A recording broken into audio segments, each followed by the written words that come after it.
And those kids that are in urban America that are saying, you know what, there's got to be a better way. Well, there's urban education. What is urban education?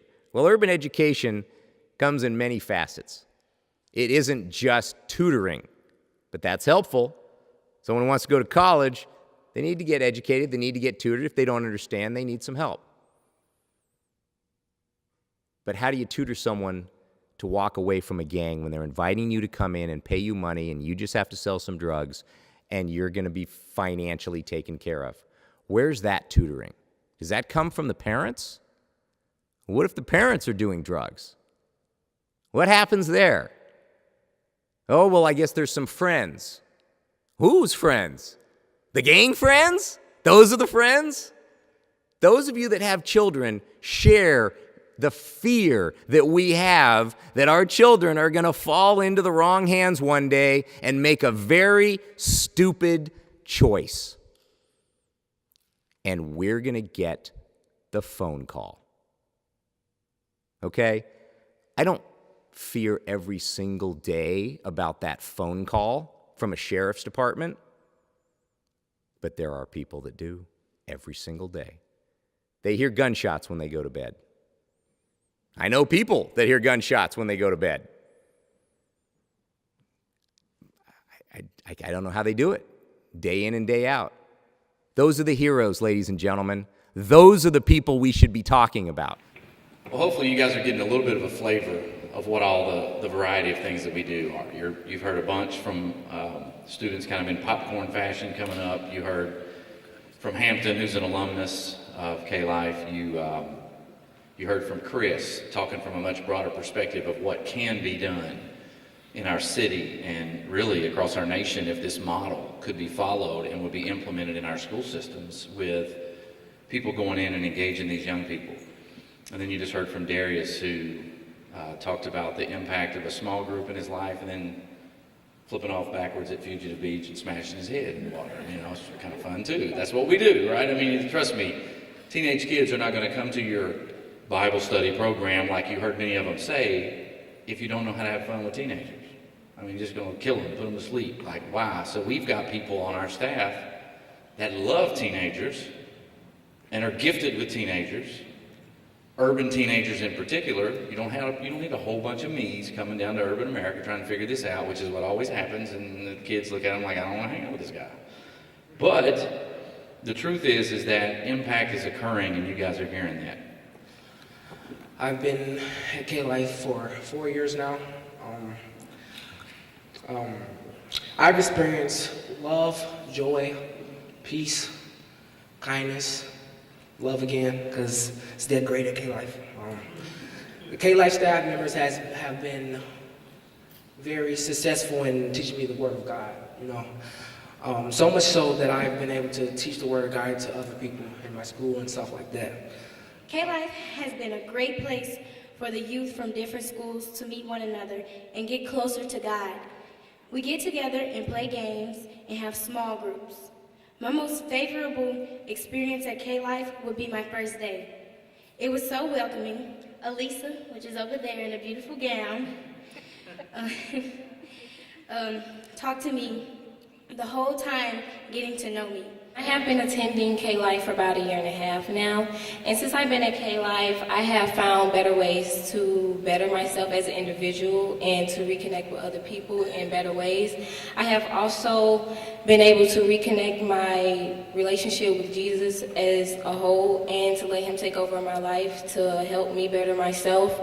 And I have also really appreciated the things that I have in life, because at first I didn't, and it has let me open my eyes to certain things now. And I really appreciate Klife staff because they are good people and they really do care about us, and I really love them. Thank you. It's good to see everyone here.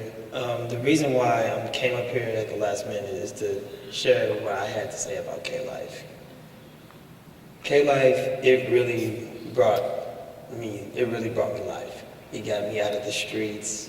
I was once a nerd and people tried to get me into gangs until I joined the football team and I was playing as a kicker, and my coach, Jason Julian, he really told me to come up there. Like I was always playing hooky at K-Life. I never really did want to join because he said it's a Bible study thing. I didn't really got myself more into God.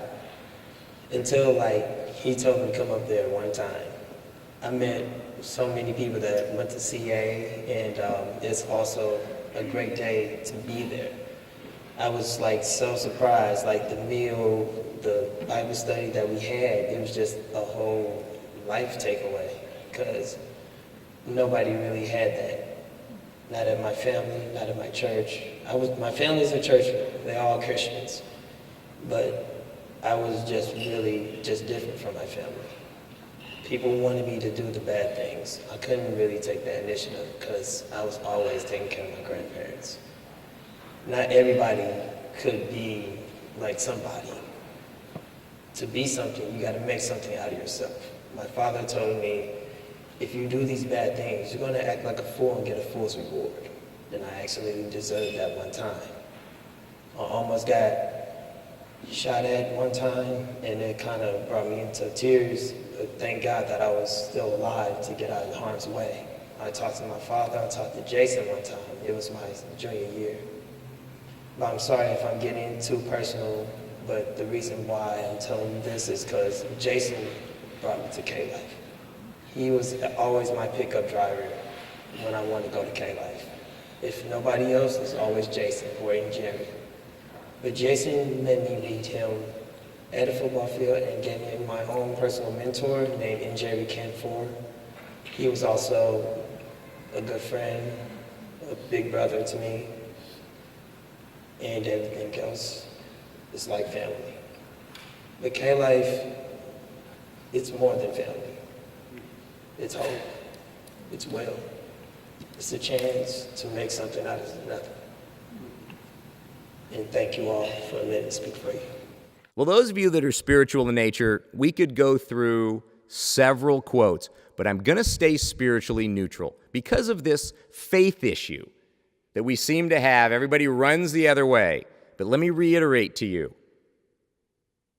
if we brought the foundation of our spirituality to every fight, to every debate, to every situation, and just tried to live the way we are asked to live, what would this world look like?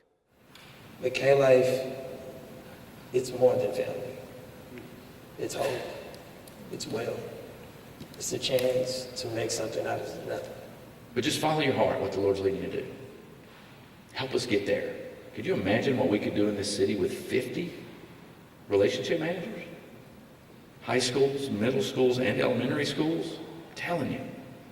And just let you know, too, a community group from a local church just decided to follow our ARM program. ARM, an acronym for Adopt a Relationship Manager.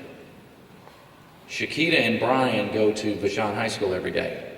So a community group has just chosen to jump onto the ARM team, and they're going to adopt Brian and Shakita. They're going to adopt Vashon High School. They're going to adopt the mission at that building. They're going to get a newsletter every month on what's going on at that school. They're going to come and serve that school from time to time. Some of them are going to want to get relationally involved in the kids. Some of them are going to want to help support their salaries. They're going to do barbecues, get to know the students. And next thing you know, instead of them just watching the news every night saying, wow, this city's really got a lot of problems, I don't know what to do, they can tell their friends, well, man, I've got these 2 relationship managers I've adopted, and I'm a part of Vashon High School. And I've gotten to know people there. We know the administration. We went down and met with the principal. And they can say, I feel like I'm making a difference. What if that's happening in 50 schools? We can do this, and it can start right here. Because that's light on darkness.